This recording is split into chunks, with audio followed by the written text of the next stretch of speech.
लेकिन ये वाले पॉइंट को एक बारी और क्लैरिफाई कर दीजिए कि अगर 7.5 लाख रुपए से थोड़ी सी भी ज़्यादा इनकम हुई, मान लीजिए किसी की 7,60,000 है, तो उनके ऊपर कितना टैक्स लग रहा है? तो उनके ऊपर काफ़ी ज़्यादा टैक्स लग रहा है। और इस पर मैं जो सरकार से उम्मीद करती थी कि वो मार्जिनल रिलीफ का कॉन्सेप्ट लेके आए जो सरचार्ज में होता है, क्योंकि अगर आपकी इनकम 1 रुपये से भी ऊपर जाती है तो आपके ऊपर हज़ारों का टैक्स लग जाता है, क्योंकि आपका जो स्लैब रेट है वो 3 लाख से शुरू हो रहा है।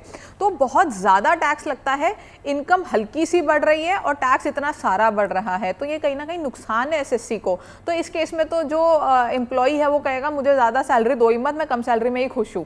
तो इस केस में मार्जिनल रिलीफ का कॉन्सेप्ट आना चाहिए था, जो अभी तक बजट में अनाउंस नहीं हुआ है, सरकार वो नहीं लेके आई है। आने वाले कुछ समय में मुझे लगता है कि सरकार इसमें कोई रिलीफ देगी। तो चलिए, अब आपको 2-3 चीज़ें तो अभी से ही क्लियर हो गई हैं कि नए टैक्स रेजिम में आपको स्लैब्स किस तरीके से डिवाइडेड हैं, क्या क्या आपको स्लैब्स में टैक्स प्रतिशत आपको देना पड़ रहा है, ये भी आपको पता चल गया। 5 लाख रुपए से बढ़ाकर जो टैक्स रिबेट है 7 लाख रुपए तक कर दी, ये भी आपको पता चल गया। प्लस स्टैंडर्ड डिडक्शन का फ़ायदा 50,000 रुपये का एडिशनली जो आपको यहाँ पर मिल रहा है, ये भी पता चल गया। और इसके अलावा भी कुछ चेंजेस अनाउंस हुए हैं? जी साक्षी, इसके अलावा एक और चेंज है कि जो आपकी बेसिक एग्जेम्पशन लिमिट है वो आपकी 2.5 लाख से बढ़ाकर 3 लाख कर दी है न्यू रिजीम में। ओल्ड रिजीम में अभी भी ये 2.5 लाख है। तो अगर आप ओल्ड रिजीम ऑप्ट करते हैं तो आपकी जो स्लैब है वो 2.5 लाख से शुरू होता है, और अगर आप न्यू रिजीम को ऑप्ट करते हैं तो आपका जो स्लैब है वो 3 लाख से शुरू होता है। ठीक है। अब गौरी, जो सबसे बड़ा सवाल है कि दोनों टैक्स स्लैब्स में से या फिर दोनों रेजिम्स में से किस बेसिस पर आपको चुनाव करना है? तो कोई थंब रूल है जिससे डिसाइड हो सकता है आसानी से कि मेरे लिए कौन सी बेहतर है? आप क्या सजेस्ट कर रहे हैं? देखिए, अगर आपकी इनकम बहुत ज़्यादा नहीं है, एक एवरेज 10, 12, 15 लाख की इनकम की हम बात करते हैं, तो उस केस में अगर आपकी डिडक्शंस बहुत सारी हैं, यानी कि आप 80C भी ले रहे हैं, 80D भी ले रहे हैं, हाउसिंग लोन का बेनिफिट भी ले रहे हैं सेक्शन 24 में, तो ज़्यादा चांस है कि आपके लिए ओल्ड रिजीम बेटर होगी, न्यू नहीं होगी। लेकिन कोई भी ऐसे जनरल स्टेटमेंट देना कि आपके केस में न्यू बेटर है ओल्ड या ओल्ड बेटर है, वो गलत होगा। उसके लिए आपको पूरी कैलकुलेशन करनी होगी, जिसके लिए इनकम टैक्स की वेबसाइट पर कैलकुलेटर भी है, जिसमें आप अपनी बेसिक डिटेल्स डालेंगे, वो आपको दोनों चीज़ें कैलकुलेट करके बता देगा। अगर नहीं तो आप अपने जो प्रोफेशनल चार्टर्ड अकाउंटेंट हैं या जिनसे भी आप अपनी रिटर्न भरवाते हैं उनसे सजेशन ले सकते हैं कि आपके लिए कौन से रिजीम बेटर है। लेकिन ये जो देखना है आपको कि कौन से रिजीम बेटर है, कि साल की शुरुआत में ही देख लेना चाहिए।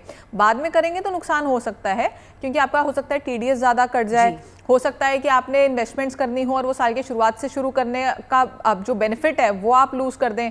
तो अप्रैल के फर्स्ट वीक में ही आपको एक बार देख लेना है कि आपके लिए कौन सी रिजीम बेनिफिशियल है। जी हाँ, और यही कारण है जिसकी वजह से हम ये शो इस समय पर कर रहे हैं, क्योंकि 1 अप्रैल आने ही वाली है और आप एकदम पहले से ही तैयार रह सकते हैं। टैक्सेस को ज़्यादा से ज़्यादा सेव करने के लिए आपके पास कहाँ पर ऑप्शंस हैं, उसे एक्सप्लोर कीजिए। आप अपने भी फाइनेंशियल एडवाइज़र से ज़रूर बात कर सकते हैं। और अब वक्त है जनता के सवालों को लेने का। गौरी, बहुत सारे सवाल टैक्स को लेकर हमारे पास आए हैं जनता के, और ढेर सारे सवालों में से कुछ एक सवाल हमने चुने हैं जो कि आप इस शो पर बता सकती हैं। सबसे पहला सवाल लेते हैं, ये रवि का सवाल है। नोएडा से आपसे जानना चाहते हैं और कह रहे हैं कि वो एक सीनियर सिटीजन है, 10 लाख रुपए की उनकी इनकम है, तो ऐसे में कौन सी रेजिम में उनको टैक्स सेविंग का सबसे ज़्यादा फ़ायदा होगा?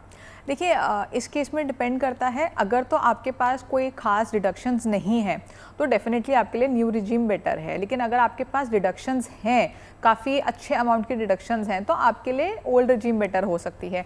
तो आपको देखना ये है कि आप कितनी डिडक्शंस अपनी अवेल कर सकते हैं। अगर आप कुछ भी अवेल नहीं करना चाहते, आपको लगता है कि आपको कैश इन हैंड ज़्यादा चाहिए क्योंकि डिडक्शंस के लिए आपको पैसा इन्वेस्ट करना पड़ेगा कहीं पे, तो आप न्यू रिजीम में जाइए। आपका अगर टैक्स थोड़ा सा ज़्यादा भी जाता है ओल्ड रिजीम में डिडक्शंस क्लेम करने के बाद, तो आपको पैसा हाथ में ज़्यादा रहेगा। तो आपको एक कैलकुलेशन करनी होगी और ये देखना होगा कि आपको पैसा हाथ में ज़्यादा चाहिए, वो ज़्यादा इंपॉर्टेंट है, कि आपको टैक्स बचाना है, वो ज़्यादा इंपॉर्टेंट है।